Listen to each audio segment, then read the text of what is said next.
math. That's all the math you need for computer science. This is Volume 1, Discrete Mathematics, Episode 4, Probability. And I'm going to start right off the bat with a warning here for you. There are two episodes in this Discrete Mathematics volume that invariably students find the most challenging.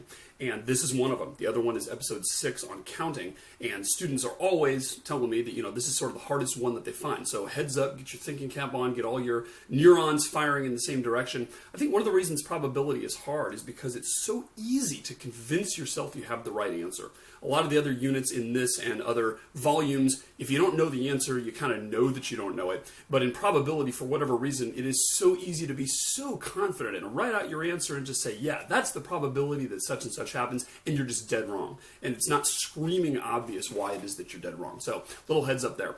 If you've taken a class on probability and statistics before, you've heard those two words used together, probability and statistics. They often go together, and many universities have a course called exactly that. They're actually different from each other. They're distinct, and I wanted to take a moment to talk about the difference between the two because they're often confused. I think the reason they're confused is because they go together and involve many of the same concepts, but really probability and statistics in some ways are opposites of each other, or perhaps better, they're complements of each other, all right? Here's the way you want to think of it. Probability is about reasoning forwards. That's the way I think about it. It's about reasoning from a model of the world to outcomes. So for instance, we might know that the world works a certain way. We might have a couple of dice, say, and we know that one of the dice is fair. It's going to come up with, 1, 2, 3, 4, 5, 6, equal number of times always. The other die, though, is fixed. It's a loaded die. It comes up 6, maybe twice as often as the other ones. Maybe someone's trying to cheat at bunco or something, so they kind of smuggled that die into the other ones, right? So we got two dice. One is fair. One comes up more often with 6. Probability would say, given that I know that I have one fair die and I have the other die that comes up 6, maybe twice as often as the other things, what's the probability that I'm going to get doubles?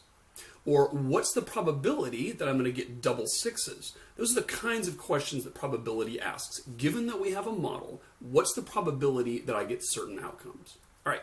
Statistics is really the inverse of that. It's reasoning backwards from outcomes to models. Statistics would say, given the fact that I roll this pair of dice 100 times, and I write down and keep track of all of the outcomes that I get, keep track of all the data, given that I've done that, what's the likelihood that one of the dice is loaded?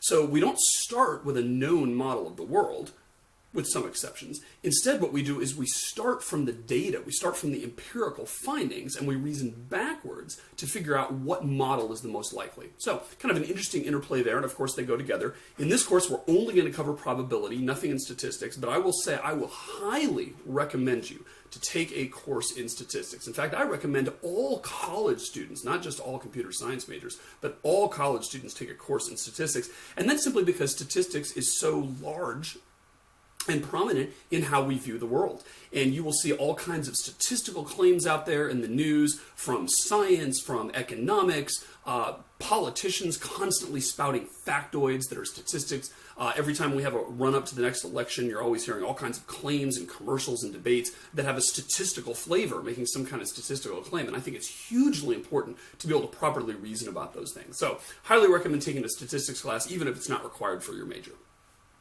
All right, so let's talk about probability. We're going to start with just some basic concepts, and the first one has to do with this symbol called omega that we used before. The capital of omega looks kind of like a flexing bicep, if you recall. And we're going to call omega the sample space. That's going to be our name for omega in this episode. Now, you remember that we had a different name for it before. We called it the domain of discourse. And it still kind of means that, okay? We're going to call it the sample space because it's a little bit of a distinct flavor from what it was before, but it's still sort of the set of all possible things that could happen. And the way you want to think of the sample space is that there's some experiment that's about to commence. It doesn't always mean that it's some deliberate experiment that we've concocted and we're controlling variables and stuff. I mean, often it's just we're going to observe something that happens in the world that we have no control over, but we often call that an experiment anyway. So we have some experiment, and omega is simply the set of all possible outcomes. It's the set of all different things that can happen.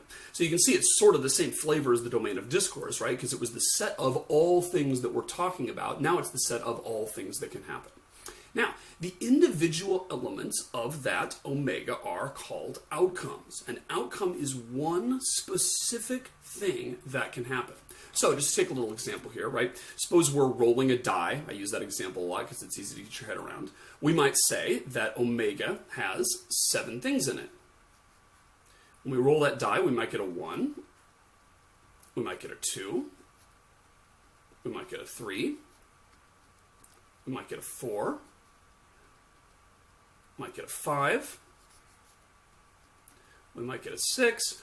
Or something else might happen, right? It's certainly possible that the die doesn't get rolled at all. It's possible that it falls off the table, rolls out the window, out the deck, and we can never recover it again. It's possible it lands right on its corner and doesn't wiggle and fall down.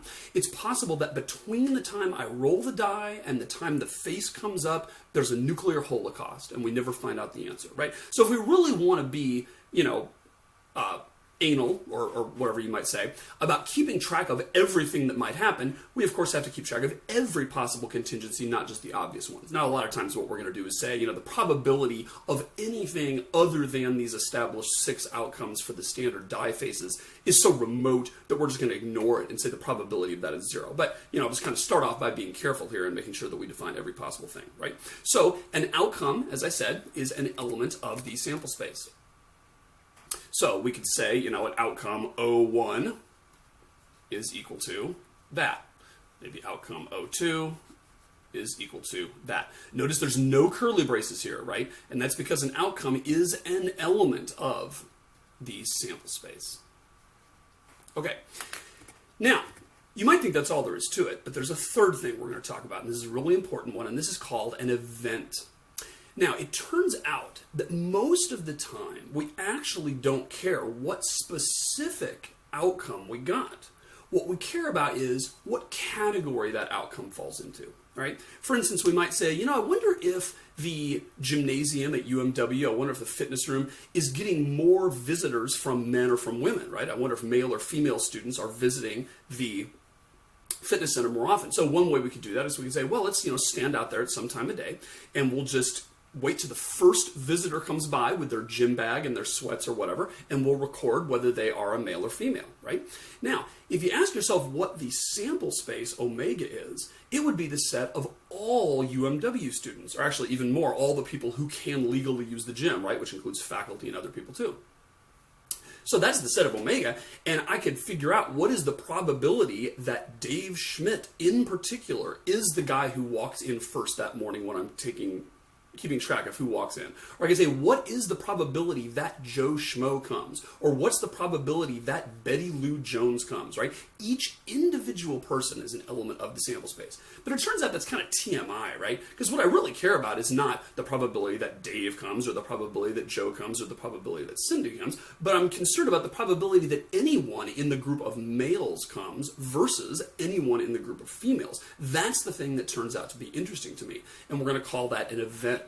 We're going to say if a male comes to the gym, then that is the event that a male came, as opposed to the event that a female came. And if you think it through, you'll realize that an event is a subset of the sample space, as opposed to an element, right? So in our little example right here, we might say that we're going to have the event high.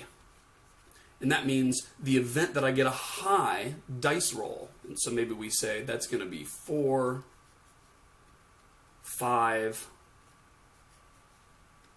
and 6. We could also say that we're going to have an even event. And that is the event that the die roll that comes up is an even number. So notice that an event can be defined intentionally or extensionally, just like a set can, right? We could say, what is the probability that I get event X, where X is the empty set?